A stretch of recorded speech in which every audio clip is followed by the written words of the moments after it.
भी सिद्धांत सहित 1% भी समझौता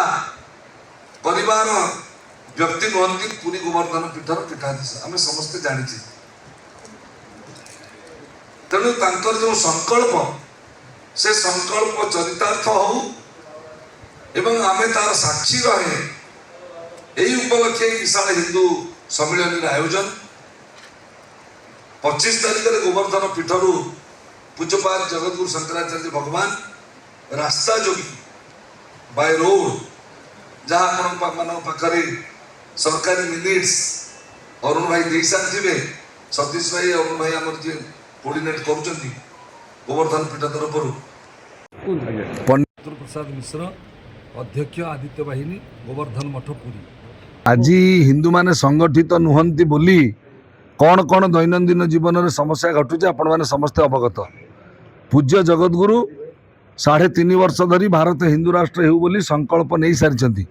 घोषणा कर सारी आमर जय घोष कौन हम भारत भव्य बनाएंगे हम हिंदू राष्ट्र बनाएंगे आम गोवर्धन पीठर जय घोष हो आदित्य वाहिनी हिंदू राष्ट्र भारत वर्ष की जय हो आमर जय घोष हो हर हिंदू सेना हो हर हिंदू सनातनी हो आमर जय घोष हो गोहत्या बंद हो गोमाता की जय हो समस्ते कांदुचंदी का आखिरे लुह नहीं जगतगुरु गोवर्धन पीठर पूर्वाचार्य संकल्प कर 72 दिन अनशन बसते स्वामी निरंजन देवतीर्थ भारत गोहत्या मुक्त राष्ट्र घोषित हो ओडिशा भारतर सबुठारु संघीय व्यवस्था रे गोरक्षा कठोर आईन ओडिशा रे प्रणयन होता किंतु सबुठ बेसी गो चालान वर्तमान पड़ोसी राज्य को विदेश को ओडिशा रु होउची से विषय जगतगुरु मार्गदर्शन करेंगे धर्मांतरीकरण उपर मार्गदर्शन करेंगे वनवासी क्षेत्र में गरीबी हिंदू मानू केमिति प्रलोभन प्रोत्साहन देकरी धर्म परिवर्तन करा एवं आमर उपकूल जिला सामुद्रिक जिला सेठी जो अनुप्रवेश होती बांग्लादेशी मान ठारू आरंभ कर रोहिंग्या पर्यंत सेठी जमी लव जिहाद नाम हिंदू कन्या माने केमिति निज जीवन को माने मृत्यु मुखर पकाउछंती तेणु धर्मांतरीकरण उपर गुरुजी कठोर मार्गदर्शन करेंगे केवल हिंदू राष्ट्र कहले हम तार जो आनुषंगिक गोमातार रक्षा धर्म रक्षा राष्ट्र रक्षा सीमा सुरक्षा एवं वर्णाश्रम परंपरा सनातन धर्मर वर्णाश्रम परंपरा हूँ सबुठार उत्कृष्ट परंपरा वर्णाश्रम परंपरा भी धीरे धीरे भूषुड़ी पड़ुची यौथ परिवार संयुक्त परिवार कथा भी जगतगुरु कहते जेपर्यंत जॉइंट फैमिली थिला से पर्यंत हिंदू धर्म एक उत्कृष्ट और सशक्त धर्म थिला जितेबाला आम समस्त न्यूक्लियर फैमिली हो गले 51 परिवार हो गले धीरे धीरे भूषुड़ी पड़ला आम समस्ते दिशाहीन है पूज्य जगतगुरु आम समस्त सनातन धर्मर सर्वोच्च धर्मगुरु मुखिया आपण मैंने जानी ये राजगुरु बा राजपुरोहित नुहंती ये होचंदी आदिशंकराचार्य परंपरा रे 2500 वर्षर जो